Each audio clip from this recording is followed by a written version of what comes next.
The house was empty.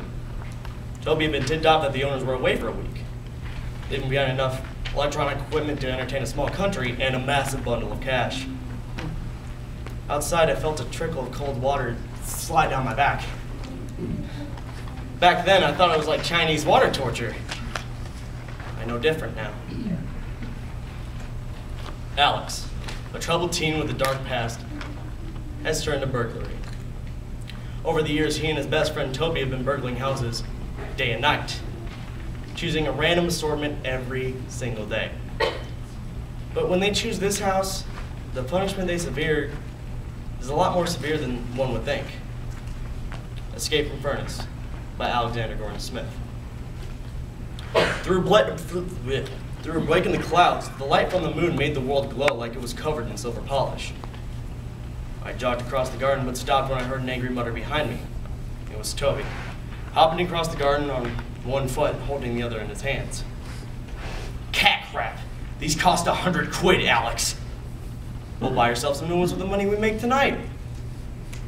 Toby walked to the window, sliding his small hand inside and fiddling with the clasp for a bit.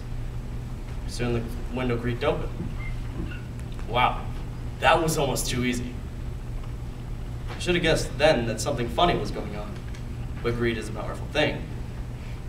Let's do this. You never really get over the sensation of being in someone else's house without their permission.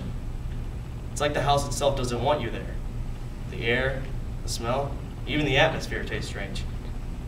While Toby focused downstairs, I made my way to the second floor. I swung my light to and fro to see where I was going. There were 6 doors, all closed. The first door opened to a large room with one oak desk along the wall. On its surface lay a stack of $10 and $20 bills. Well, it must have been a couple grand in all. I was reaching for the cash when I heard the sound of screaming from downstairs. In that moment, I froze, my skin literally turning to ice. The house wasn't empty. Toby had been rumbled, which meant he was making for the nearest exit, and I was stuck up here, alone. I snatched the cash and stuffed it in my pocket and made my way to the door. Then the shriek started again. I realized that it wasn't the owner screaming, it was Toby. I turned to run, but in the shadows was an enormous figure, a man whose two glinting eyes shone from the darkness like a shark in the cold, dead water.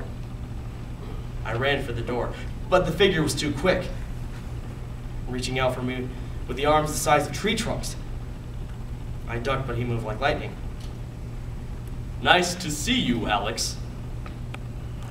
My heart seemed to stop for an instant. He couldn't know my name. We never came around this part of town. Then it struck me. He was a cop, and he'd set this house up as bait. Another ear-piercing scream penetrated the room from downstairs. I dived to the floor, rolling under his reach, and I couldn't see the door.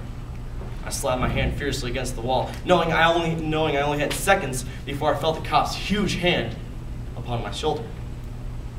Just as he was above me, however, my hand hit the doorframe. Reaching across, I felt the handle and twisted. Run, Alex. That's all I heard as I moved my way toward the stairs. As soon as I propelled myself from the bottom step, every light in the house seemed to turn on simultaneously. I pressed my hands to my face, momentum swinging me into a wall. I squinted against the glare to see that the hallway was empty. I started running toward the back, but it was like a figure literally stepped from the wall.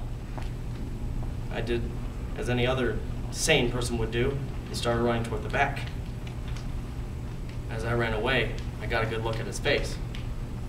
His face seemed to be expressionless, but grinning at the exact same time, looking down on me with unmistakable glee. Boo. I bolted through the sitting room door, but what I saw, it drained my strength. The room, which had been deserted less than 5 minutes ago, was now full of men. Each was almost identical in size and in looks too. It took me a few moments to realize that Toby was on the floor. He stared at me, eyes wide, bleeding. I didn't know what to do. Nice of you to join us, Alex. Looks like everyone here knows my name. To my greatest surprise, the men all laughed at my joke. The deep noise made the remaining glass from the window, which they had broken, shudder. Who doesn't know your name? The tallest man studied me, then looked at Toby. As he was looking at Toby, he nodded his head. I couldn't contain my emotions anymore.